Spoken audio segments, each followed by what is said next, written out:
General Hospital spoilers reveal a preview clip has been revealed for Tuesday, June 10, 2025.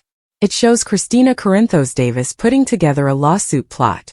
Meanwhile, Brooklyn Quartermaine starts to ponder about revenge.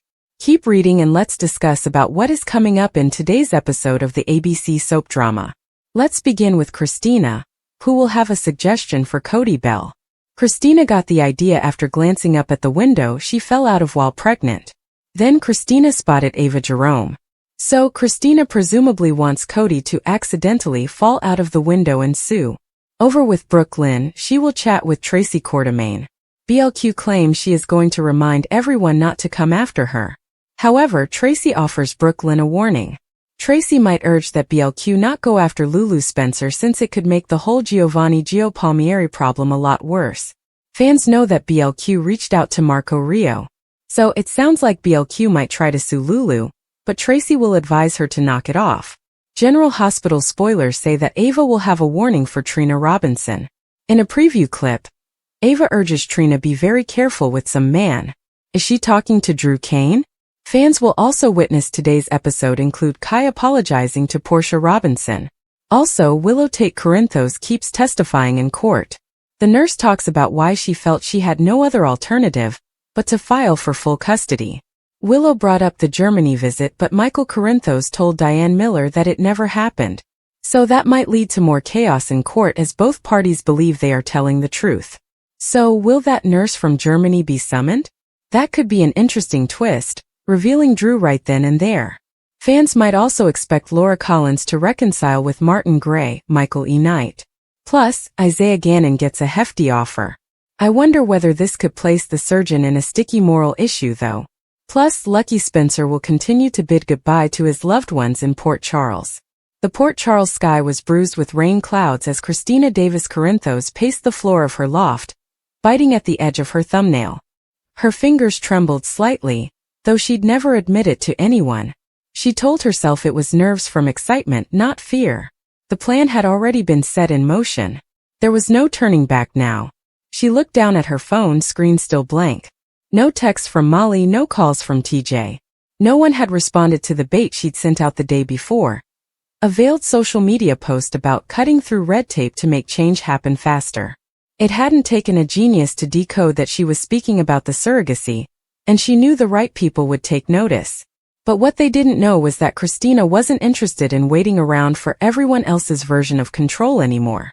The foundation board meeting was scheduled in 3 hours, and Christina had every intention of securing the votes she needed to reallocate funds to launch her new housing initiative, with or without her family's blessing.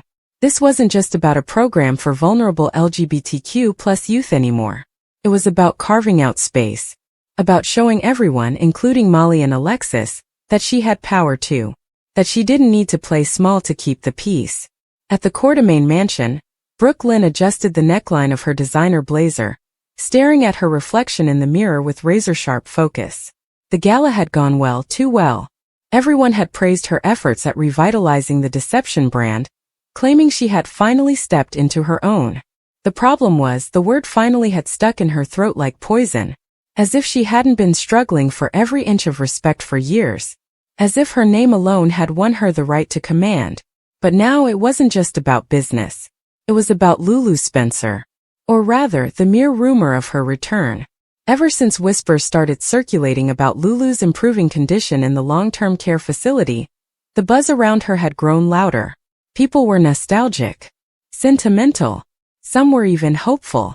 Brooklyn had studied Maxie's reaction carefully when the news first slipped. The barely veiled smile. The low whisper of Lulu would love to see this place now. It was innocent enough. But to Brooklyn it sounded like a prophecy. And prophecies had a way of becoming expectations. She was not about to let Lulu stroll back into a life Brooklyn had rebuilt, only to take it all back as if she'd never left. She reached for her tablet, pulled up a contract draft she'd been holding onto for weeks. There were changes she hadn't dared to implement until now, but today she was feeling bold. It was time to remind everyone who'd kept deception afloat during Lulu's absence. Time to show Maxie, Lucy, and anyone else doubting her that the future wasn't waiting around for ghosts from the past. Meanwhile, at the Aurora offices, Michael Corinthos closed a document folder and leaned back in his chair, staring into space. Something about the numbers wasn't adding up. The distribution deal with the renewable energy partner had gone south seemingly overnight, and while the official story from their liaison was unforeseen logistical constraints, Michael's instincts told him it was something deeper. He didn't like getting blindsided, but it wasn't simply business that had thrown him off balance. Earlier that morning, he'd received a call from a PI on retainer, an alert he'd never expected. Someone had accessed sealed custody records involving Wiley, records that should have been locked down tighter than Fort Knox. He didn't know who yet, but he had a feeling it wasn't just random. It felt deliberate, targeted, like someone was circling back to finish something. He tried not to let his mind drift toward Nina. She had no legal standing anymore, and even if she tried something reckless, Willow would shut it down fast. But there were too many possibilities now, too many names. And the truth was, after everything he had done to sever ties with Sonny and isolate his family from the mob world, danger still had a way of finding them. He looked down at his phone. No missed calls from his father. None from Carly either. There was a time when he would have relished the silence. Now it felt like a warning. Across town at Charlie's, Christina arrived early for her board meeting. She'd arranged for the back room to be set up in a more casual layout. No stuffy conference tables, just couches and soft chairs to make people feel like they were entering a creative space, not a courtroom. Presentation boards leaned against the walls, printed mock-ups of the initiative's first 3 properties laid out beside photos of real individuals the program was designed to support. As board members filtered in, Christina greeted them personally, offering coffee, cracking jokes, making connections. She'd learned from Sonny how to charm a room without looking like she was trying. But unlike Sonny, Christina had no muscle to back her moves. Just her voice. And the weight of her conviction. When everyone was seated, she stood. "I know some of you are wondering why this came together so fast," she continued. "And I won't pretend I followed every protocol. But I'm not here to play by the usual rules. I'm here because there are people who can't afford to wait on bureaucracy. We can act. Right now." She could sense the shift in the room. Some of the elder members folded their arms, doubtful. But others, especially the younger board reps, were already leaning forward. She delivered her case point by point. The absence of stable housing for LGBTQ+ children in the northeast section of Port Charles. The mounting mental health crises. The lack of preventative resources. She didn't need to exaggerate. The data spoke for themselves. And then she paused. "I'm asking for your vote to unlock $850,000 in foundation reserves for a 1-year pilot phase. We can start construction this fall. Lives can change before the snow even falls." A lengthy stillness ensued. Then whispers. Some dubious. Others curious. Christina waited. She didn't plead. She didn't fold. By the time the vote was called, her palms were sticky with sweat. 7-4. In favor. It was done. She grinned, but not broadly. Not yet. Because she knew the reaction was coming. Not only from her family, but from the ghosts of her own self-doubt. But for now, she had one. Her way. At the deception offices, Brooke Lynn came into the main conference room without knocking. Maxie looked up surprised. Lucy followed her in, glancing between them with her signature look of, "I smell drama and I want popcorn." Brooke Lynn didn't waste time. "I've submitted changes to our executive org chart," she said bluntly. "Effective immediately, I'll be assuming full control of our media campaigns, partnerships, and licensing negotiations. Maxie, you'll still oversee production, but I'm restructuring creative oversight." Maxie blinked. "Wait, you're what?" Lucy leaned back in her chair, eyes shining. "This is part of the strategy we discussed," Brooke Lynn replied, cool and controlled. "With deception expanding into new verticals, we need a defined voice. And right now, that voice is mine." "Because of Lulu?" Maxie shouted back, her tone changing. Brooke Lynn didn't flinch. "Because I'm tired of apologizing for being the one who stayed behind and did the work." Lucy clasped her hands together, visibly amused. "Well, I do love a bold rebrand. Is this a power grab?" Maxie inquired, standing. "No," Brooke Lynn answered. "It's a power statement. I'm not going to wait for someone to come back and decide where I fit. I already fit. This is my seat. Maxie didn't answer quickly. She was angry but also conflicted. Because deep down she knew Brooklyn had earned part of it. Maybe not all, but enough. Michael received the encrypted report at 3:14 p.m. The PI had tracked the record's breach to a throwaway IP rerouted through a number of proxies, but the pattern was familiar. It wasn't Nina. It wasn't Valentine. It was someone close to him. He examined the data again, and his eyes locked on the final line. Access attempted through internal Aurora credential, flagged to Drew Kane. Michael's stomach sank. It didn't make sense. Drew wouldn't touch anything that sensitive without a reason, without warning him. Unless Drew wasn't acting alone. His pulse raced. He grabbed his coat and went for the elevators, adrenaline in full run. If someone was trying to use Wiley as leverage again, he needed answers fast.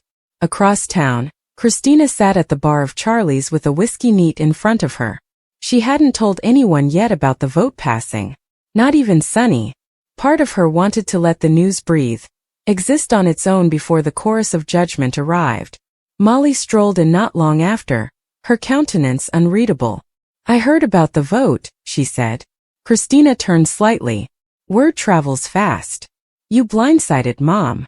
She'll recover. Molly sat down. I'm not here to fight.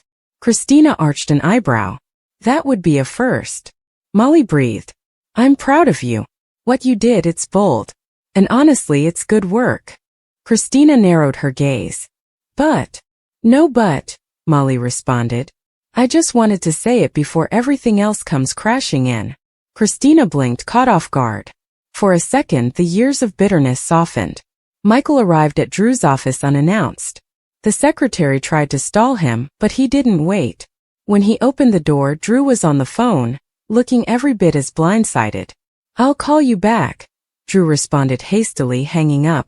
Michael tossed the document onto the desk. Want to tell me why someone used your credentials to access sealed records on my son? Drew's eyes widened. What? That's not a rhetorical question, Michael remarked, voice chilly. Drew stood. I didn't access anything. I've been focused on something entirely different. Someone's been manipulating internal systems, but I thought it was about Aurora. Well, it just became about Wiley. Drew's jaw clenched. Let me see the file. Michael hesitated, then nodded. Drew studied it fast. This wasn't me. But whoever did this is close. Too close. Michael's voice was low. If you find out who it is, you tell me first. No delays. No second thoughts. Agreed. The two men stared at each other. Former buddies nervous again. The fight between them had ceased. But trust? That was still pending. Night descended over Port Charles with a sluggish, oppressive calm. Christina finally allowed herself to breathe. The vote was done. The plot had succeeded. Her message had been received. Brooklyn walked out of the deception office with a sense of success, while her pulse pounded quickly. Revenge had a strange taste, bittersweet with overtones of sorrow. And Michael? He stood in the doorway of Wiley's room, watching his kid sleep, feeling the ground move again beneath him. Nothing was safe. Not even here. Not even now. And tomorrow? Tomorrow may be worse. General Hospital spoilers suggest that when it comes to baby names in this fictional town of Port Charles, you either love them or you completely despise them. And that seems to be the case for Sasha and Michael's new daughter, Daisy. It seems like a lot of people have their opinions regarding the name, as it's one that you wouldn't often hear on a soap like General Hospital. Some fans can't help but wonder where the name originated from, since it looks like Sasha wanted to make things as simple as possible when it came to naming her newborn girl. As our loyal readers may understand, the internet certainly did have a lot to say about the topic. Some have even replied with, I did not have the name being Daisy anywhere in my mind, but I'm glad that it isn't a family name or something ancient. GH News. Daisy is not your typical soap baby name. The more I think about it though, it isn't the worst name for a child. If that's because I'm watching a show and the character's named Daisy and I like her. But anyways, it's been growing on me. And then there was this comment as well. Daisy is ridiculous and is setting the baby up for a future of lifetime soap failure, lol. Bully in school wants a reputation, who should they use as a punching bag? Nice girl, Daisy. Bad girl new in town, whose boyfriend should they go after? Trusting Daisy. The late spring sun filtered softly through the blinds of Sasha's apartment, casting a warm glow on the pale pink blanket folded over the edge of the crib. The nursery was quiet, serene, untouched for the moment. On the dresser, beside a small porcelain elephant and a bottle of baby lotion, was a framed photo, Sasha holding her daughter for the first time. There was something fragile and powerful in her eyes, something that said she knew the world would never be the same again. She sat now in the glider by the window, the same one Gladys had mocked as too boho, when Sasha insisted on buying it.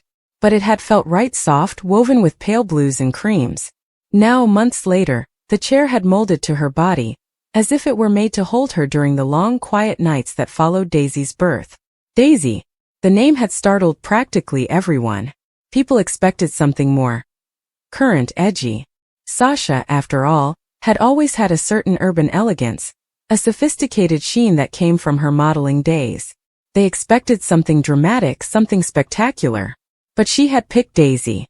Sweet, simple, sunlit. And she never really told anyone why. Not fully anyway. She had supplied vague answers to a few close friends. It just felt right, she'd say, or, I always loved flower names. And they weren't lies. But they weren't the complete truth either. Because Daisy wasn't just a name she liked. It was a recollection, a ghost, promise. And sometimes when the flat was quiet and she could hear just the subtle buzz of the city outside, Sasha would let herself remember. It had started when she was 15. Back before she ever knew about Port Charles, back when she lived in that small Tennessee town with her mother, Amanda. It was one of the better periods in her life, relatively speaking. Her mom was clean at the time, working 2 jobs, and Sasha had learned how to carry her weight without complaint. There wasn't money for much, but every Sunday they'd go for a walk near a big open field at the edge of town. It wasn't a park, not officially, but wildflowers bloomed there in the spring and early summer, painting the earth in bright yellows and whites and purples. Sasha had always been drawn to that location. It was the one site where she could breathe deeply and forget that the electricity would get switched off again, or that her mom had missed her probation check-in. In that field, everything seemed possible. That's where she met her. Her name was Daisy. Not a relative. Not a friend of the family.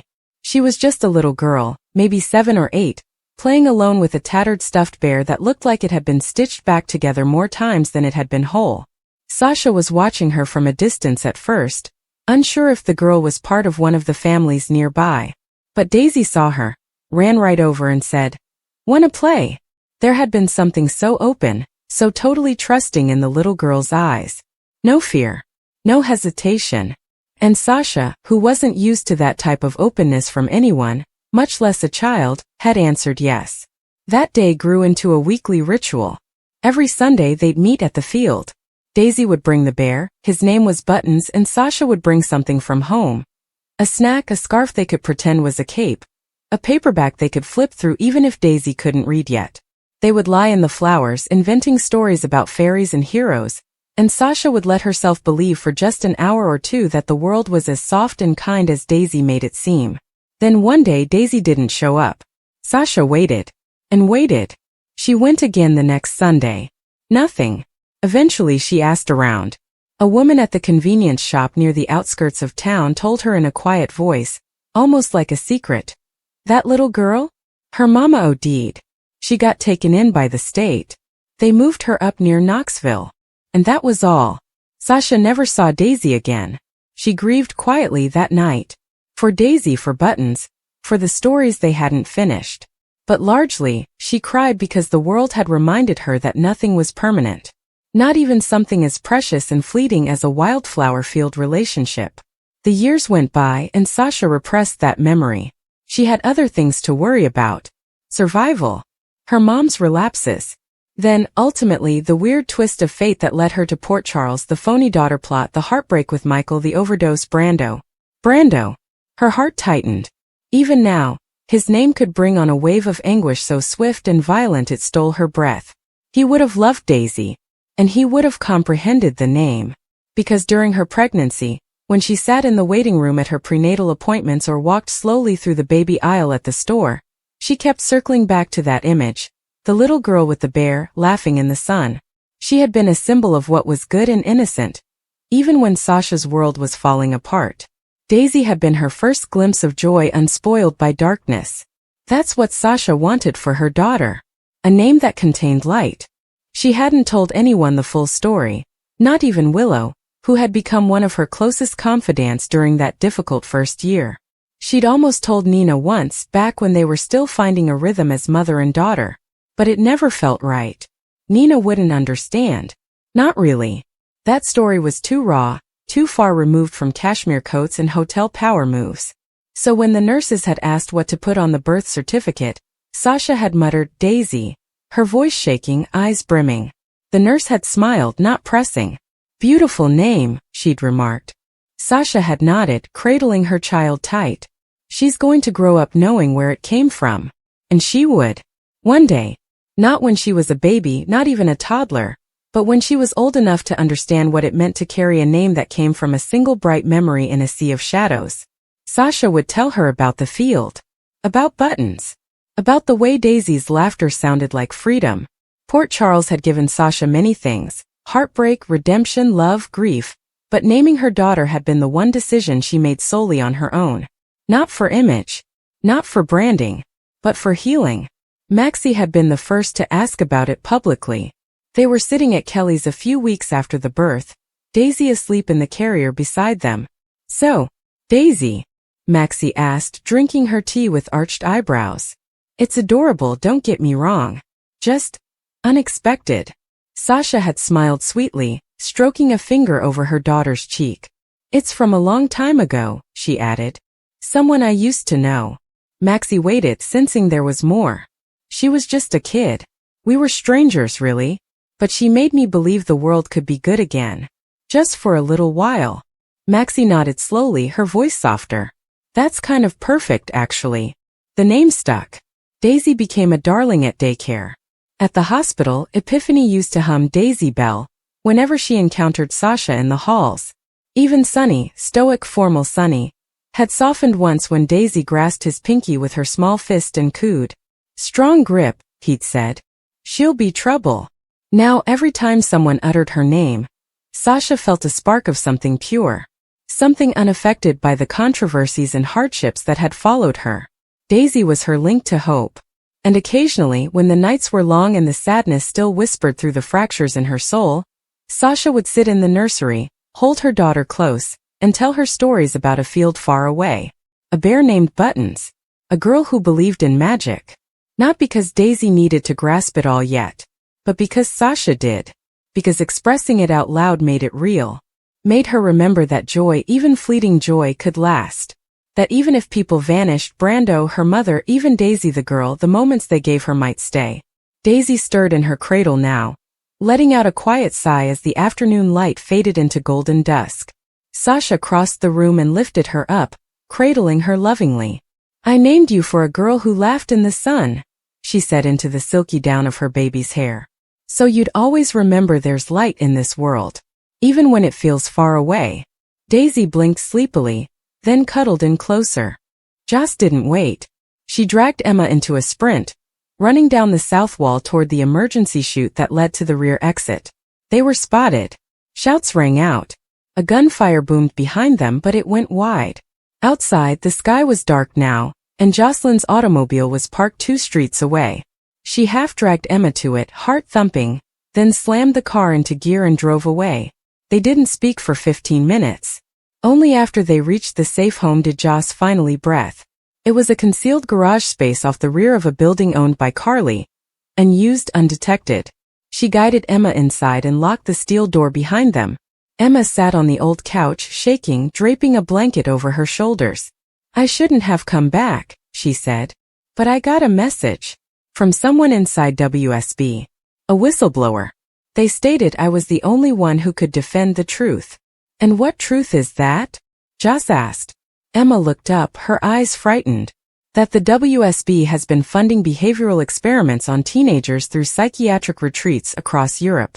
That they're molding young minds to become spies. Assets. Using grief, trauma, emotional suppression. Joss felt nauseous. They're calling it Project Herald. The name rung a bell. A murmur from an old file Robert had previously buried deep in the PCPD evidence room. What happens if this gets out? Joss asked. They'll discredit me, Emma replied. Or kill me. Not if I expose them first, Jocelyn answered. She spent the next 48 hours assembling the evidence from Emma's USB drive, hidden inside a bracelet, and cross-referencing it with data from Robert Scorpio's legacy folder, which she still had access to thanks to a short-lived internship at the DA's office. The pieces aligned. Medical reports. Psychological logs. A delivery manifest for a device labeled Emotion Suppressor Unit, Trial Phase 3. When she sent it to her journalist contact, the reply came in minutes. This goes all the way to Geneva. You sure you're ready for the blowback? She wasn't. But it didn't matter. She hit send. The leak hit within hours. It was chaos. The WSB denied everything, of course, but Senator Devereaux in D.C. called for a hearing within 24 hours. Robert Scorpio returned from a family trip to London to voice a blistering condemnation against the weaponization of trauma. And Victor Cassidy's old pals began to scatter. Back in Port Charles, the fallout was imminent. Emma was awarded federal protection. Joss became an unofficial heroine, though her mother nearly had a breakdown when she learned the truth. And Dex disappeared. She didn't know if he'd left because he was terrified or furious or sheltering her from what followed next. But she hadn't heard from him since the spill. Not even a message. Still, Jocelyn didn't regret it. She saved Emma. She exposed Project Herald. And she reminded Port Charles, and the WSB, that the next generation wasn't here to be dominated. They were coming to fight back. General Hospital spoilers and updates show that Jason Morgan and Britt Westbourne might have an opportunity for a fresh relationship. It seems that Steve Burton's character is positioned for a rekindled love tale. So let's discuss what could be on the horizon for the ABC soap. When Jason made his way back to Port Charles following his alleged death and the undercover FBI mission he'd been dragged into, he was confronted with some sad news. Jason felt a tremendous sadness upon knowing about Britt's poor situation. Naturally, General Hospital fans will remember that Britt was harmed by Heather Weber's poisoned hook, leading to her terrible fate.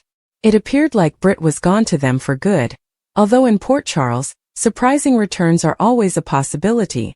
Kelly Thibault is expected to come back this July, but the show hasn't specified if she will resume her role as Britt or not. It's feasible that Thibault might be portraying an entirely different character, although rejecting Britt's potential reappearance just because she's purportedly dead would be a misstep. Numerous soap opera characters have appeared to be permanently gone only to emerge alive later on. In the episode aired on June 6, Cody Bell remembered about his initial dive into the Metro Court pool, which recalled some memories of Britt. Additionally, Cody and Molly Lansing Davis lifted a glass in honor of Britt, implying that the program could be hinting at her eventual comeback. The writers of GH may uncover a means to undo Britt's awful fate, and potentially even cancel her Huntington's disease diagnosis as well. Is Professor Dalton cloning around in his lab? There have been whispers regarding Professor Henry Hank Dalton's storyline that includes clones and numerous significant surprises, signaling that everything is possible on the ABC serial series. If Thibault is actually making a reappearance as Britt, it would be a perfect occasion to restart her romance with Jason. The show previously tried with coupling Jason and Britt, which generated a lot of fan support for them as a relationship. Even in the event that Kelly Thibault portrays a different character, the show may still rely on her unmistakable on-screen chemistry with Steve Burton. Thibault's character truly deserves to be matched with Jason, especially since he hasn't had a serious love partner for quite a while. Do you want to see Britt and Jason get another chance? Of course, there is a possibility the authors might go the easy path like they did with Jason and his retcon twin brother Drew Kane. In other words, although Madeline Reeves divided up Nina Reeves' twins, she managed to nab Britt's twin from Liesl too, and Liesl didn't know it. Regardless, would you be interested in seeing Jason and Britt receive another go at romance? Or would you prefer watch Jason develop affections for Thibault's proposed new character instead?